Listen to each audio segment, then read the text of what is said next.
NDA के साथ जाने वाले हैं। इसके बारे में मुझे तो कुछ नहीं, ना एनडीए ने मुझे फोन किया है ना मैंने एनडीए को फोन किया है।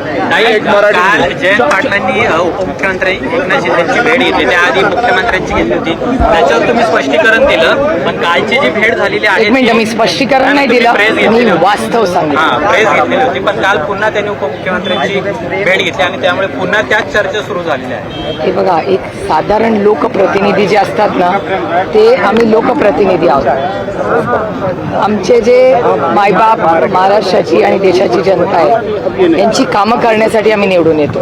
त्याच्यामुळे अनेक वेळा प्रत्येक मंत्र्यांकडे आम्हाला जावं लागतं. आता आम्ही जातो, आम्ही फोटो काढतो, आम्ही ट्विट करतो. जर फोटो ट्विट केले नसते तर तुम्हाला कळलं असतं का आमची भेट झाली. मी उत्तर प्रदेशचे माननीय मुख्यमंत्री योगीजींना भेटले. त्याच्यात काय गैर, एक लोकप्रतिनिधी वन नेशन वन इलेक्शनच्या कामासाठी आम्ही उत्तर प्रदेशमध्ये गेलो. जॉईंट पार्लमेंटरी कमिटी आहे, सगळ्या पक्षाचे लोक होते. आम्ही जाऊन त्याच्यात भेटलो. एका सशक्त लोकशाहीमध्ये मला खरं सांगा, मंत्री काय गुन्हेगार आहेत का की आम्ही त्यांना भेटू शकत नाही? हे कमाल आहे.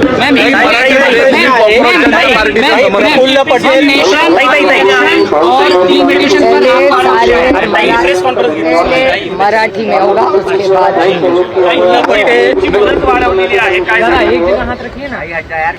आज 2 JPCची माहिती येते. 130th अमेंडमेंट जे आहे, ज्याच्यामध्ये प्रधानमंत्री, मुख्यमंत्री किंवा कुठल्याही मंत्र्याला जर जेलमध्ये 30 दिवस राहिला तर त्याला पदावरनं काढायचा अधिकार त्या प्रधानमंत्र्याला, मुख्यमंत्र्याला आहे. ते जे बिल आहे त्याच्यावर आणखीन चर्चेची गरज आहे असं आमची मागणी होती. आणि त्या मागणीला आमचा तर पूर्णपणे त्या बिलला विरोध आहे. त्याच्यामुळे त्या बिलला आमचा विरोध आहे आणि त्या JPCला दिवस वाढवून द्यायचा निर्णय हा सरकारने घेतलेला आहे. त्याचं मी मनापासून स्वागत करते. आमची इच्छा आहे त्या बिलची अंमलबजावणी होऊच नये. आम्ही त्या बिलच्या पूर्ण विरोधात आहोत. ताई, विलिनीकरणाच्या अनुषंगाने सुनील तटकरे पहिल्या दिवशी सांगत होते की अशा कुठल्याच पद्धतीच्या चर्चा दादांकडनं तुमच्यासोबत किंवा आपल्या पक्षासोबत सुरू नव्हत्या. आज सुनील तटकरेंनी सांगितलेलं आहे की चर्चा सुरू होत्या, दादा असताना बरंच काय बोलणं झालं होतं. सुनील तटकरेंचा हा मोठा युटर्न आहे. माझा भाऊ आज राहिला नाही, त्याच्यामुळे माझ्या भावाबद्दल किंवा त्याच्याबद्दल झालेल्या चर्चेबद्दल त्याला आता पूर्ण विराम झालेला आहे. माझा भाऊ जाऊन 5 महिने झालेत. कुठे आता आम्ही एक कुटुंब म्हणून सावरतोय. त्याच्यामुळे वारंवार त्या जुन्या गोष्टी काढून माझ्या भावाची जी शेवटची इच्छा होती, माझ्या भावाची शेवटची इच्छा होती की हे दोन्ही पक्ष एकत्र येऊन गुणागोविंदाने सगळ्यांनी राज्याची आणि देशाची सेवा करावी, ही माझ्या भावाची शेवटची इच्छा होती.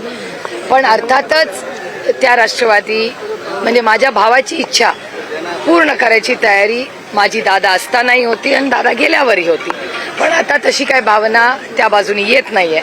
त्याच्यामुळे माझ्या मनात आणि आमच्या संघटनेत त्या विषयाला आम्ही पूर्ण विराम दिला.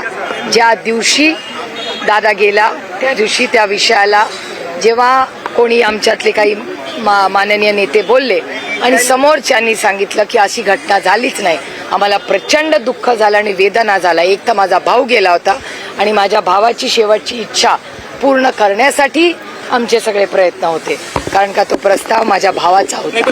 त्याच्यामुळे पूर्ण ऐकून तर घ्या.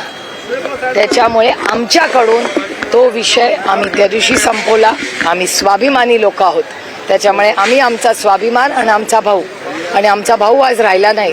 त्याच्यामुळे ठीक आहे. त्याच्यामुळे या विषयावर राष्ट्रवादी काँग्रेस पक्ष, शरदचंद्र पवार, ज्या दिवशी माझा भाऊ गेला आणि माझ्या लक्षात आलं त्यांच्या स्टेटमेंट्सवरून समोरच्यांच्या की त्यांना हे करण्यात, दादाची इच्छा पूर्ण करण्यात रास्त नाही, मी पूर्ण विराम लावला आणि त्यानंतर आम्ही राज्याच्या आणि देशाच्या सेवेसाठी लागलेलो आहोत.